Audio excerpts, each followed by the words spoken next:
dear students. How are you? Hope you all are fine and enjoying good health at home. So beta, we are going to start our active English textbook for class 5. Your third term is started and we are going to study unit number 10 from third term, that is Michael Phelps. So, who is your favorite sportsman? Have you ever dreamt of becoming famous? The chapter is all about the sportsman. This is a text type as biography. बेटे इस चैप्टर में आप पढ़ेंगे एक biography है, identify आपने करना है कि एक स्पोर्ट्समैन है जिनके बारे में, जिनकी लाइफ के बारे में यहाँ पे थोड़ा सा लिखा गया है. एंड हर कोई चाहता है कि वो फेमस हो जाए, आप लोग भी चाहते हैं कि आप लोग फेमस हो जाएं. And acknowledge by many as the most. So coming to the reading बेटे, first of all what you have to do is to take out your pencils and underline the difficult words that were given in the word cloud on the board. Acknowledged by many as the most decorated Olympian. Olympian वो होते हैं जो Olympics खेलते हैं, means कि sportsmen होते हैं. And Michael Phelps is considered one of the world's greatest athletes. और Michael Phelps दुनिया के एक मशहूर और अजीम जो है वो प्लेयर जाने जाते हैं. Michael Fred Phelps, उनका पूरा नाम है Michael Fred Phelps, was born in Baltimore Maryland. बेटे इस चैप्टर में आप क्या कुछ स्टडी करेंगे? You will study the biography and you will be able to identify the subject of narrative. And then when he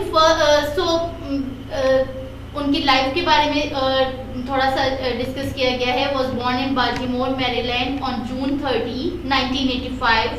When he first went into a swimming pool at the age of 5, he was afraid to put his face in the water.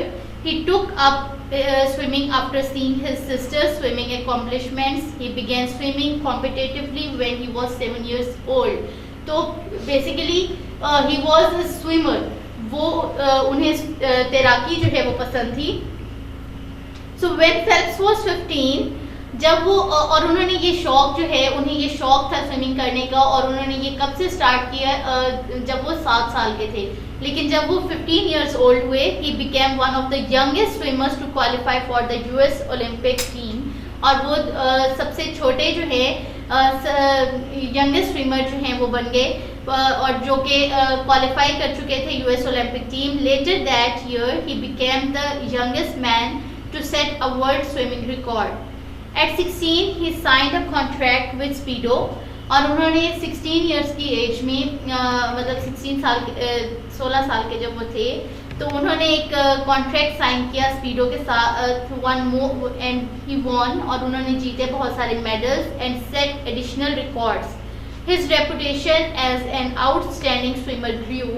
At the next World Championships in 2003, he won 4 gold medals and became the first swimmer to set 5 individual world records at one competition. और वो दुनिया के जो हैं वो पहले जो हैं स्विमर बन गए जिन्होंने ये रिकॉर्ड सेट किया कि वो 5 अलग अलग जो हैं वो मेडल्स जो हैं वो उन्होंने वर्ल्ड रिकॉर्ड्स बनाए, और उन्होंने 4 जो हैं वो मेडल जीते, गोल्ड मेडल जीते. Phelps was expected to do well at the 2004. Ups and downs बेटे लाइफ में आते रहते हैं, तो इनके साथ भी ऐसा ही हुआ. तो वो शेयर कर रहे हैं कि फेल्प्स जो थे वो ये सोचते थे कि वो 2004 ओलंपिक गेम्स में बहुत अच्छा खेलेंगे, जो कि एथेंस में हुई थी. एथेंस जगह का नाम है, ग्रीक एक यूनान के एक शहर है Athens. He did not disappoint, लेकिन वो फिर भी मायूस नहीं हुए थे. He won 4 individual gold medals. उन्होंने 4 अलग अलग गोल्ड मेडल जीते, और फिर उन्होंने उसके बाद 2 more gold medals in team relays. और एक और जो स्पोर्ट है, जो एक गेम है रिले जिसे कहते हैं, उसमें उन्होंने 2 और गोल्ड मेडल जीते. He continued to win medals and set records at the 2005 and 2007. और वो उन्होंने और इस तरह उनका ये मेडल जीतने का सिलसिला जारी रहा, और उन्होंने इस तरह रिकॉर्ड बनाए. 2005, 2007 में वर्ल्ड चैंपियनशिप के रिकॉर्ड बनाए. इन 2007, after winning 7 gold medals and setting 5 individual world records, he became the most successful swimmer in world championship history. और वो दुनिया की हिस्ट्री में एक बहुत जो है वो अजीम और एक बहुत कामयाब स्विमर के सामने जो है तारीख में उनका नाम जो है वो जाना जाता है. एट द 2008 में summer Olympic games in Beijing, China Phelps one 8 in China. Beijing जगह का नाम है और चाइना मुल्क का नाम है जहाँ का शहर है Beijing. And Phelps one 8 gold medals. उसने 8 गोल्ड मेडल जीते, the most ever one by any athlete at a single Olympics. Phelps' individual goals were in the 200-meter freestyle, the 100 and 200-meter butterfly, and 200 and 400-meter individual medley. तो ये बेटी games है और उन्होंने बताया कि उन्होंने किस तरह से जो है वो गोल्ड मेडल जीते और किन किन गेम्स में जीते. फर्स्ट ऑफ ऑल उन्होंने 200 मीटर फ्री स्टाइल, फिर 100 से 200 मीटर बटरफ्लाई. ये रिले रेसेस जैसे आपकी रेस होती है, 100 मीटर रेस है, 200 मीटर रेस है, इसी तरह रिले रेस होती है, वो भी ऐसे है. 400 मीटर है, पूरे ग्राउंड का जो आपने चक्कर लगाना होता है, ठीक है. And 800 his team goals were in the 400 and 800 meter freestyle relays. Relay ये सॉर्ट ऑफ रेस है. And the 400 meter medley relay. Phelps continued his amazing performances in various competitions, and the 2012 Olympics in London was his final Olympics. और फिर उसके बाद उन्होंने ये उस तरह उनकी शानदार कामयाबियों का सिलसिला चलता रहा और मुख्तलिफ मुकाबला जात में उन्होंने कामयाबी हासिल की. और 2012 में ओलंपिक्स जो हुई थी और लंदन में जो ओलंपिक्स हुई वो इनकी आखिरी ओलंपिक्स थी. while he did not repeat the 2008 feat. और उन्होंने जबकि उन्होंने उसमें भी 2008 वाला जो सिलसिला था वो दोहराया नहीं था. He ended his career with a total of 18 gold out of 22 medals overall. और उन्होंने अपना करियर जो उनके करियर का आखिरी जो गेम्स थी, ओलंपिक्स थी, उनमें उन्होंने 22 मेडल में से 18 मेडल्स जो हैं वो विन किए थे. And after his last event और उनके आखिरी इवेंट के बाद the international swimming federation FINA जो है वो इंटरनेशनल स्विमिंग फेडरेशन का नाम है, awarded him as the most decorated Olympian ever. और उन्हें इसका एजाज़ मिला कि वो सबसे अच्छे जो हैं वो ओलंपियन हैं. Many factors contribute to Phelps incredible skills. Incredible means शानदार, ठीक है बेटे. अब यहाँ आप देखेंगे इस आप ये बायोग्राफी जो बयान की गई है इसमें बहुत सारे एडजेक्टिव्स उन्होंने यूज़ किए हैं. एडजेक्टिव्स क्यों यूज़ करते हैं? एडजेक्टिव्स हम यूज़ करते हैं कि टू डिस्क्राइब द क्वालिटी. और डिस्क्राइबिंग वर्ड्स होते हैं ना, जब आपने किसी नाउन को डिस्क्राइब करना है यू यूज़ द एडजेक्टिव्स. तो आप ये देखें आपके इस चैप्टर में डिफरेंट जो है पार्ट्स ऑफ स्पीच में से बहुत सारे पार्ट्स ऑफ स्पीच भी यूज़ किए गए हैं, लेकिन स्पेशली अगर आप एडजेक्टिव्स को देखेंगे तो ये इनक्रेडिबल, अमेजिंग, ये सब क्या है? ये एडजेक्टिव्स हैं जो यूज़ किए गए हैं. As So coming back to the paragraph, many factors contribute, मतलब सब बहुत सारे जो वजूहात थी जिन्होंने हिस्सा डाला उनकी कामयाबी में. Phelps' incredible skill as a swimmer, his will and determination, उनकी लगन और उनकी जो उनकी चाह थी have a lot to do with it, और वो और ज़्यादा करना चाहते थे. But so does his unique body build, और शायद इसी वजह से उनकी जो जिसामत थी जो है वो अलग ही तरीके से थी. And which seems to be made for the water, और बिल्कुल ऐसा लगता था जैसे कि वो सिर्फ पानी के लिए ही बने हैं. तैराकी जो है, स्विमिंग भी जो है वो एक आर्ट है. He is 193 centimetre toll. वो 193 सेंटीमीटर लंबे थे और उनकी टांगे लेकिन छोटी थी, उनकी हाइट जैसे थी. And give him extra power, और वो जिसकी वजह से उन्हें एक्स्ट्रा पावर मिलती थी जब पानी में जो है वो वाटर के फ्लो को जो है उन्होंने करना होता था. When he turns against the pool wall, his relatively long upper body, जो कि उनकी टांगे उनकी छोटी थी लेकिन उनकी जो अपर बॉडी थी, जो उनका थॉरेक्स था बेटे, वो जो है वो उनका जो है वो रिलेटिवली जो था वो थोड़ा सा लॉन्ग था. And is perfect for arm motion, जो कि उनकी बाजुओं की जो मूवमेंट थी, वाटर में जो बाजुओं की मूवमेंट थी वो उसके लिए वो परफेक्ट था. हिज लॉन्ग आर्म स्पैन, और उनकी बाजुएं भी लंबी थी और जो कि उन्हें पानी में जो है वो स्टेबल रखती थी. एंड फ्लिपर लाइक साइज, और फ्लिपर लाइक मीन्स फ्लिपर जैसे कि आप ये देखिए जैसे वेल हैं, फिशेज हैं, फिशेस की भी उनकी फ्लिपर लाइक है ना, उनकी जो टेल है, तो flipper like size 14 feet add to his unique ability in the water. Phelps founded the Michael Phelps Foundation and Phelps ने रिटायरमेंट के बाद अपने नाम से एक फाउंडेशन जो है वो एक इदारा कायम किया जो कि after the 2008 Olympics this charity promotes, और ये चैरिटी जो फाउंडेशन थी, ठीक है, और इस ने जो है वो स्पोर्ट्स ऑफ स्विमिंग मतलब तैराकी को जो है वो सपोर्ट किया and encourages children to lead active healthy lives, और बहुत सारे बच्चों में ये जो है उनको encourage किया कि स्पोर्ट्स जो है वो बेसिक पार्ट है हमारी लाइफ का, ठीक है। सिर्फ जो है अब आप ये देखें स्पोर्ट्स हमारे पास डिफरेंट तरह से आ जाती हैं, रनिंग भी है, बैडमिंटन भी है, और आप सबको बहुत सारी मतलब डिफरेंट जो हैं वो टाइप्स की जो है वो स्पोर्ट्स पसंद होंगी। And he continues to work actively with his charity, और इस तरह उन्होंने बहुत अच्छा काम किया और अपनी इस चैरिटी इदारे को जो है वो इतना प्रमोट किया और इसके साथ वो कोशा रहे all time. So this is all about the topic learning outcomes. में अब आप ये देखेंगे बेटे वर्ड क्लाउड जो है आप बोर्ड पे दिया हुआ है और उसमें आपको 6 वर्ड्स दिए हुए हैं, acknowledge, accomplishment, flipper, charity, encourage and span। ये जो 6 वर्ड्स हैं, ये 6 वर्ड्स जो हैं these are new to your chapter, आपके चैप्टर में है और आपने इनको लर्न करने हैं, डिक्टेशन स्पेलिंग्स लर्न करने हैं, यू कैन मेक सेंटेंसेस ताकि आपकी वोकैबुलरी जो है वो एनहेंस हो सके। So coming to the comprehension part, तो रीडिंग कॉम्प्रीहेंशन में बेटे हम क्या पढ़ने वाले हैं, फर्स्ट ए पार्ट है, इसमें ए पार्ट में क्या है, put the events in order of occurrences. Biography में बेटे उन्होंने यहाँ पे कुछ स्टेटमेंट्स दी हुई हैं, 10 स्टेटमेंट्स दी हुई हैं और उन्होंने कहा है कि जो जो वाकयात इस बायोग्राफी में आपने पढ़े हैं उनको आपने सीक्वेंस में लिखना है कि सबसे पहले क्या हुआ था, सबसे पहले उसके बाद क्या डिस्कस किया गया इस चैप्टर में, उसके बाद क्या डिस्कस किया गया। So you have to read the lesson thoroughly and carefully so that आप उसको sequence में जो है वो लेके आ सकें। So and the part B is answer the following questions। आपने ये questions जो है आपने इसको पढ़ना है और इनके आंसर्स करने हैं और ये आंसर्स आप कैसे करोगे, आपको नोट्स प्रोवाइड कर दिए जाएंगे बेटे और आपने उन नोट्स से जो है इनके आपने नोटबुक पे जो है इनके आंसर्स लिखने हैं।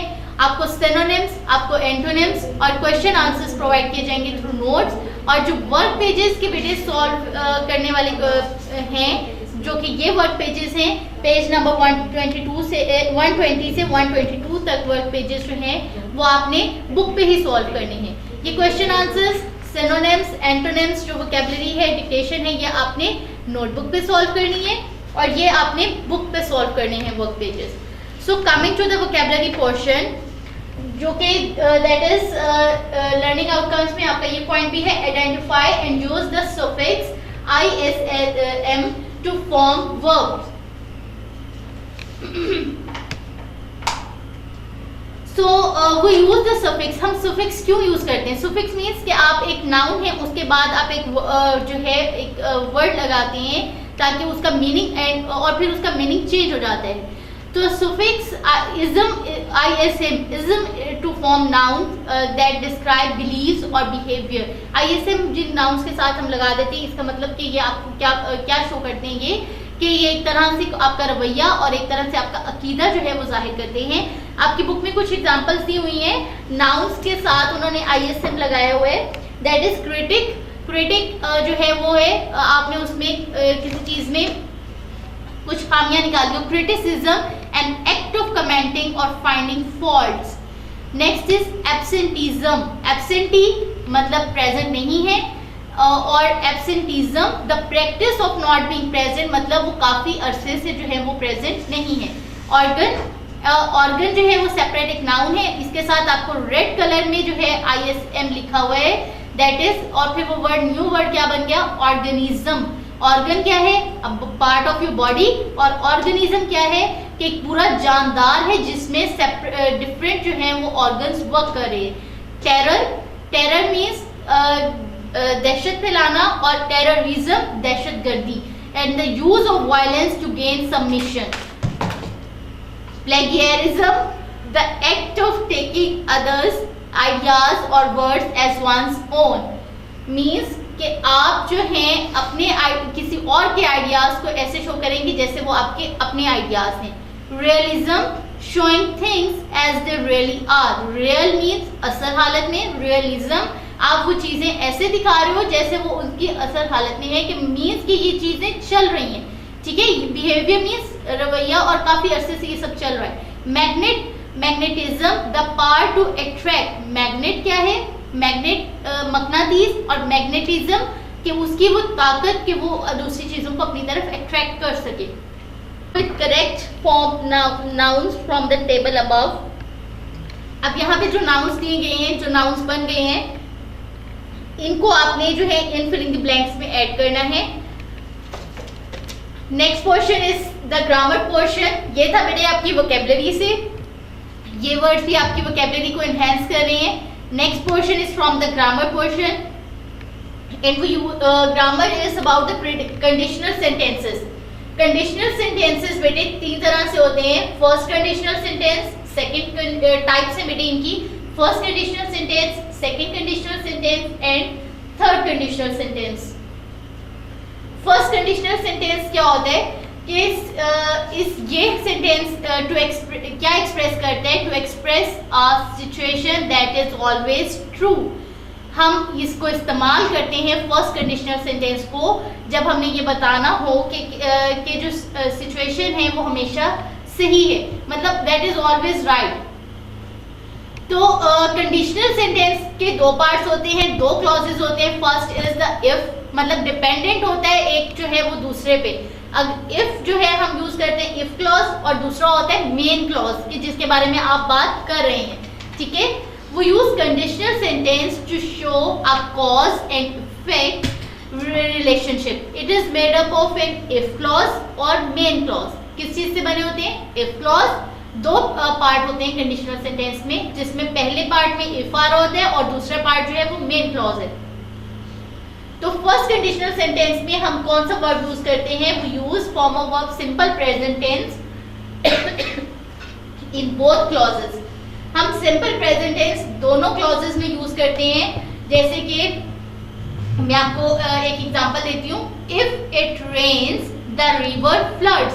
अगर बारिश होती है तो दरिया में पानी बढ़ जाता है. द क्लोथ, सेकेंड देखिए आप. अब इसमें इफ इट रेन्स, रेन्स मैंने यूज किया simple present tense. And the river floods, floods भी जो है वो फर्स्ट फॉर्म है. द क्लोथ्स, नेक्स्ट देखिए सुनिएगा बेटे. The clothes dry up in an hour if the sun is bright. The clothes dry up, कपड़े सूख जाएंगे. ठीक है, सूखते हैं 1 घंटे में अगर सूरज तेज है, मतलब सूरज की रोशनी तेज है. तो ये है जी फर्स्ट कंडीशनल सेंटेंस, जिसमें आप कौन सा टेंस यूज करते हैं? दोनों क्लॉजेस में इफ के साथ भी और इफ के बाद भी जो है आप कौन सा यूज करते हैं? Simple present tense. Second is second conditional sentence.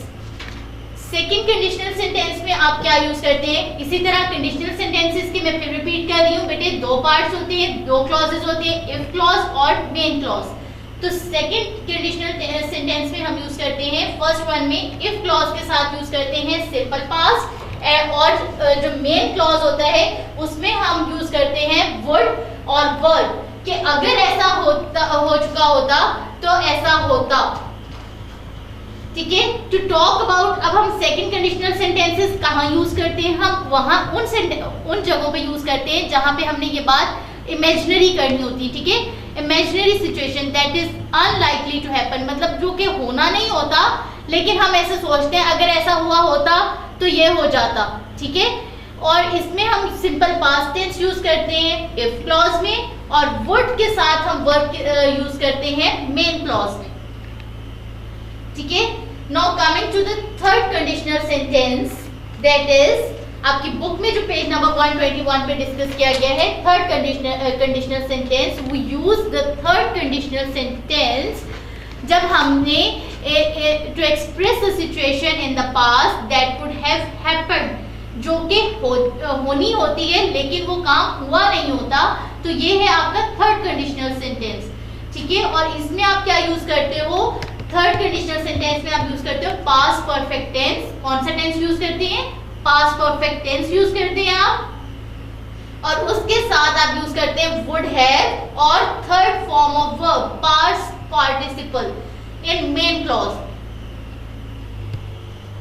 Past perfect use करते हैं आप इफ क्लॉज के साथ, ठीक है। इफ वाला जो सेंटेंस है उसमें आप पास्ट परफेक्ट यूज करते हैं, टेंस पास्ट परफेक्ट, और इसमें आप मेन क्लॉज में क्या यूज करते हैं, वुड हैव के साथ past participle third form of verb. आपकी बुक पे एग्जांपल दी हुई है, if I had woken up early. Had woken up जो है ये थर्ड जो है पास्ट परफेक्ट टेंस है, क्योंकि हैड यूज हो रहे हैं और इसके साथ third form of verb use हो रही है, और फिर इसके बाद है अर्ली। ये तो है इफ क्लॉज है। ये कौन सा क्लॉज है, इफ क्लॉज है। और अगर आप देखें, ये देखिए बेटे, first is if I had woken up early, ये आपका कंडीशनल सेंटेंस इफ के साथ है, ठीक है, डिपेंडेंट है इस पे, ठीक है। I would have seen the sunrise, अगर मैं जल्दी उठ गया होता तो मैं सूरज तुलू होते देख लेता, ठीक है। आई वुड हैव सीन जो है ये आप यूज कर रहे हो वुड हैव के साथ past participle third form of verb. See की थर्ड फॉर्म आपने यूज की है सीन। नेक्स्ट आप देखें, Harry would have bought the new skateboard. Harry जो है वो नया स्केटबोर्ड खरीद चुका होता if he had saved up enough money, अगर उसने इतने पैसे जमा कर लिए होते। तो थर्ड कंडीशनल सेंटेंस आपको वो सिचुएशन, जहां आपने वो सिचुएशन बतानी हो कि एक ये काम हो जाना था लेकिन हुआ नहीं होता, ठीक है, तो वुड हैव के साथ आप थर्ड फॉर्म यूज करते हैं मेन क्लॉज में। बेटे what you have to do is to solve the exercise on page number 121। Page number 121 पे आपने ये एक्सरसाइज सॉल्व करनी है, और इसके साथ ही इसी तरह पेज नंबर 122 पे बेटे फर्स्ट कंडीशनल सेंटेंस के भी कुछ सेंटेंसेस दिए हुए हैं। अभी मैंने आपको बताया कि फर्स्ट कंडीशनल सेंटेंस में हम सिंपल प्रेजेंट टेंस दोनों में यूज करते हैं, तो इसमें जहां आपको पता हो कि ये काम होना ही है, और ऐसा ही होगा जहां आपको पता हो कि ये काम ऑलवेज ट्रू है, तो वहां आप यूज करेंगे 120, वहां आप यूज करेंगे सिंपल प्रेजेंट टेंस। तो बेटे दिस इज, अब जैसे कि sugar melts if you heat it, अब ये तो काम फैक्ट है ना, फैक्ट के साथ कि चीनी ने पिघलना है, चीनी मेल्ट होगी अगर आप उसको हीट करोगे। So this is all about the conditional sentences from your grammar portion. Bete I am repeating, there are 3 types of conditional sentences: first conditional, second conditional, and third conditional sentence. So coming to the page number 123, that is spelling portion. Read the words below. They have a long vowel ear sound, ER. Long vowel, identify the long vowel sound ER। आपने अपनी इस text में भी, chapter में भी जो है आप देखिएगा कि ER साउंड कौन सी साउंड है, ठीक है। इसको प्रोनाउंस कैसे करना है ER साउंड को, और इसमें ER साउंड वाले कौन से वर्ड हैं। तो read the words below. Dear, DEER, dear. चुप, CH की साउंड है चो, ER, cheer। steer, peer, jeer, BEER, beard। career, pioneer, engineer and mountaineer। ear, ER की साउंड क्या है, ear। तो fill in the blanks with words from the words listed above। ये जो यहाँ पे आपको वर्ड्स दिए गए हैं, वर्ड बैंक दिया गया है बेटे, यहाँ से देखते हुए आपने ये वर्ड्स जो हैं, ये ब्लैंक्स जो हैं आपने फिल करनी है। सो रिवाइज कर लेते हैं, एक क्विक रिव्यू ले लेते हैं कि हमने इस चैप्टर में क्या पढ़ा और आपने इस चैप्टर से क्या कुछ सीखा होगा।